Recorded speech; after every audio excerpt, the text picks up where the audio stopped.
అందరికీ నమస్కారం అండి. ఈరోజు మనము మీనరాశి వారి యొక్క జాతక ఫలితం తెలుసుకోబోతున్నాము. మీనరాశి వారికి జూన్ 25 అనగా గురువారం నాడు వీరి యొక్క జాతక ఫలితం తెలుసుకోబోతున్నాం. అయితే మీనరాశి వారు ఎవరైతే ఇప్పుడే కొత్తగా మన ఛానల్ చూస్తున్నారో దయచేసి ఛానల్ సబ్స్క్రైబ్ చేసుకొని వీడియోకి లైక్ చేసి సపోర్ట్ చేయడం మాత్రం మర్చిపోకండి. మరి వీడియోని ఎక్కడ కూడా స్కిప్ చేయకుండా చివరి చూసినట్లయితేనే మీకైతే పూర్తిగా అర్థమవుతుంది. రేపటి రోజున మీ యొక్క రాశి ఫలితాల ప్రకారం మీకు ఏ విధంగా ఉండబోతుందో తప్పకుండా తెలుసుకుందాము. మరి అంతకన్నా ముందుగా ప్రతి ఒక్కరికి కూడా ఏదో సమస్య ఉంటుందండి. సమస్యలు అంటే ఉండరు కదా. మరి ఆ సమస్యల పరిష్కారం కోసం ఎక్కడెక్కడికో వెళ్ళి జ్యోతిష్యం చెప్పించుకొని నిరాశ చెంది ఉంటే ఒక్కసారి మన గురువుగారిని కాంటాక్ట్ అవ్వండి. శ్రీ మైసమ్మ తల్లి జ్యోతిష్యాలయం అండి.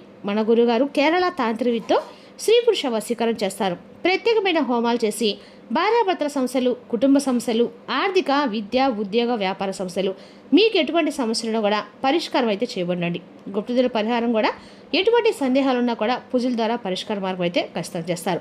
మీరు మన గురుగారు సంప్రదించిన ఫోన్ నెంబర్ 6300487602. చాలా నమ్మకమైన గురుగారండి. సమస్య మీది పరిష్కారం మాత్రం మన గురుగారి దగ్గర అయితే కలదు. ఒక్కసారి నమ్మకంతో ప్రయత్నించండి. ఇక ఇప్పుడు మీనరాశి దినఫలితం ప్రకారము రేపటి రోజున చంద్రుని సంచారం కారణంగా ఆలోచనలో స్పష్టత పెరుగుతుంది. కుటుంబ విషయాలు, ఆర్థిక వ్యవహారాల్లో జాగ్రత్తగా వ్యవహరిస్తే మంచి ఫలితాలు పొందుతారు. స్నేహితులు, బంధువుల సహకారం లభించే అవకాశం ఉంది. ఇక గురు గ్రహఫలాల ప్రకారము గురుగ్రహ అనుగ్రహం వల్ల విద్య, ఉద్యోగం, వ్యాపార రంగాల్లో అనుకూల పరిస్థితులు ఏర్పడతాయి. చంద్రుని ప్రభావం వల్ల భావోద్వేగాలు లోనయ్యే అవకాశం ఉంది. ముఖ్య నిర్ణయాలు తొందరపడి తీసుకోకుండా ఆలోచన తీసుకోవడం మంచిది. ధన వ్యవహారాల్లో మితంగా వ్యవహరించడం శ్రేయస్కరము. ప్రయాణాలు లేదా కొత్త పనులు ప్రారంభానికి మోస్తరు అనుకూలంగా ఉంటుంది. ఇక రేపటి రోజున మీనరాశి వారికి గురువారం కావడంతో శ్రీ మహావిష్ణువు, శ్రీ సత్యనారాయణ స్వామి, అలాగే శ్రీ దత్తాత్రేయ స్వామి ఆరాధన మీనరాశి వారికి శుభప్రదంగా భావిస్తారు. ఇక రేపటి రోజున విష్ణు సహస్రం పారాయణ చేయండి. పసుపు రంగు వస్త్రాలు లేదా పసుపు పూలతో పూజ చేయడం శుభప్రదము. శనగలు లేదా పసుపు పదార్థాలకు దానం చేయడం మంచిది. ఓం నమో నారాయణ మంత్రం 2 నిమిషాలు జపించడము అనుకూలంగా ఉంటుంది. ఇక రేపటి మీనరాశి వారికి అదృష్ట సంఖ్యలు 3, 7, 9. అదృష్ట రంగులు పసుపు, లేత ఆకుపచ్చ. రేపటిన తొందరపాటు నిర్ణయాలు మాత్రం తీసుకోకండి. ఇతరుల మాటలను పూర్తిగా నమ్మి ఆర్థిక వ్యవహారాలు చేయకండి. కోపం అదుపులో ఉంచడం వల్ల లాభం కలుగుతుంది. ఇక రేపటిన మీనరాశి వారికి సహనము, భక్తి, ఆలోచనాత్మక నిర్ణయాలు మీకు అనుకూల ఫలితం ఖచ్చితంగా ఇస్తాయి. ముందుగా ఈ రాశి వారి యొక్క వ్యక్తిత్వం కనుక మనం గమనించినట్లయితే అండి, చాలా ఉన్నతమైనటువంటి గౌరవ స్థానంలో ఉంటారు. ఎప్పుడు కూడా వీరి యొక్క ఆలోచనలు చాలా ఉన్నతంగా ఉంటాయని చెప్పుకోవాలి. అసలు ఎవరికి కూడా అంతుపట్టని తెత్తులో ఉంటారండి. అలాగే ఈ రాశివారు ఎవరైనా కానీ ఏదైనా ఉపకారం చేస్తే వారిని ఉపకారానికి మాత్రం చనిపోయేంత వరకు మర్చిపోరు. ఇక అంటే కూడా కాకుండా నమ్మినటువంటి ఎవరినైనా కానీ మనుషుల్ని, ఒక మేక మనుషుల్ని నమ్మితే ఏ విధంగా అయితే చేస్తుంది దాన్ని ఎలా వాడుకోవడం మనందరికి కూడా తెలిసినటువంటి విషయమే కదండి. అదేవిధంగా కూడా ఈ రాశివారు కూడా కొంతమంది జనాలు అనేది ఎక్కువగా వీరిని వాడుకుంటూ ఉంటారు. ఈ రాశివారు కాబట్టి అలా వాడుకోవడానికి ఎక్కువగా వీరిని ఆలోచిస్తూ ఉంటారు. కాబట్టి అలాంటి వారితో, అలాంటి జనంతో అభిమానంగా, ప్రేమగా అయితే ఉండకండి. అయితే వారు వాడుకుంటే మాత్రం వాడుకోవడానికి మీరు ఎప్పుడు కూడా వ్యతిరేకంగా ఉండడానికి మాత్రం గుర్తుంచుకోవాలండి. అంటే మీరు ఏదైనా కానీ జనం తరపు నుంచి బాధలు, కష్టాలు ఎక్కువగా ఉన్నాయనుకోండి, వారికి ఏదో చేయాలని చెప్పి మీరు అనుకుంటూ ఉంటారు. కానీ వారు ఏంటంటే విషయాన్ని కక్కుతూ ఉంటారండి. అంటే మీ నుండి మీ మంచితనాన్ని ఆసరాగా తీసుకొని మీకు ఏదో ఒక కీడు తలపెట్టాలని చెప్పి చూస్తూ ఉంటారు. అలాంటి వారు రేపు రోజు మీకు తారసపడతారండి. కాస్త అలాంటి వ్యక్తులకి కొంచెం వీలుంటే మీరు దూరంగా ఉండండి. అలాగే వారిని దూరం పెట్టండి. ఇక వీరికి అంటే జనంతో వాళ్ళు ఎంత ఉన్నా కూడా అమాయకత్వంగా ప్రవర్తించినా, ఎంత మంచిగా ఉన్నా కానీ ప్రతి పనిలో కూడా అంటే ఏదో ఒక చెడు చేయాలని చెప్పి ఎక్కువగా చూస్తూ ఉంటారు. కాబట్టి అలాంటి వ్యక్తుల్ని కొంచెం మీరు జాగ్రత్తగా కనిపెట్టుండండి.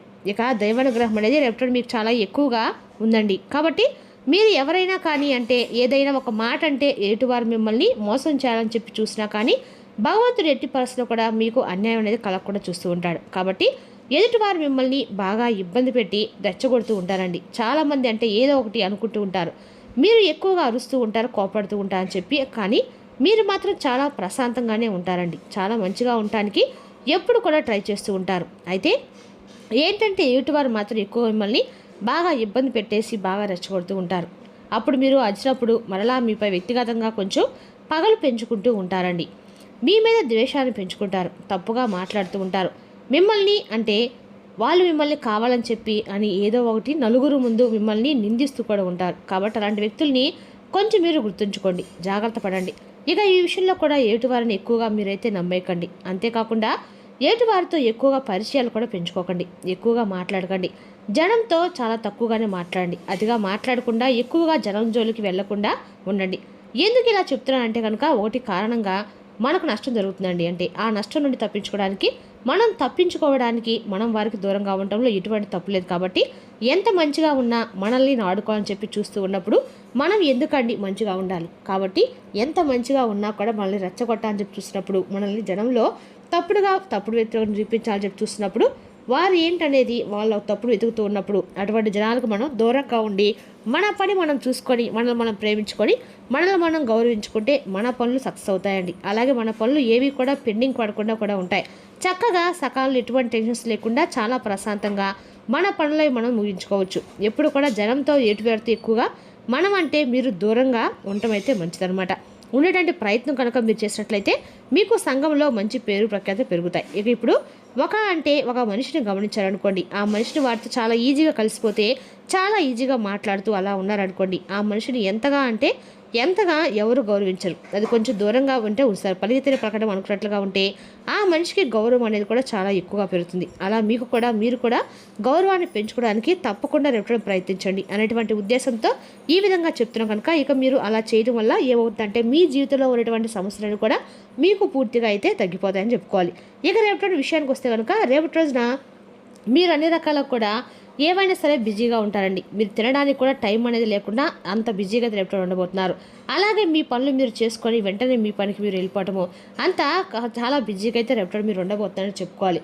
ఇక రేపటి రోజున ఈ రాశి వారికి ఉద్యోగ వ్యాపారంలో కూడా అనుకూలమైన రోజుగానే ఉందండి. కానీ రేపటి రోజున ఈ రాశి వారికి ఉద్యోగ రంగంలో రేపటి కొంచెం ఉద్యోగస్తులకి ఉన్నతాధికారుల నుండి ప్రశంసలు లభించే అవకాశం కూడా ఉంది.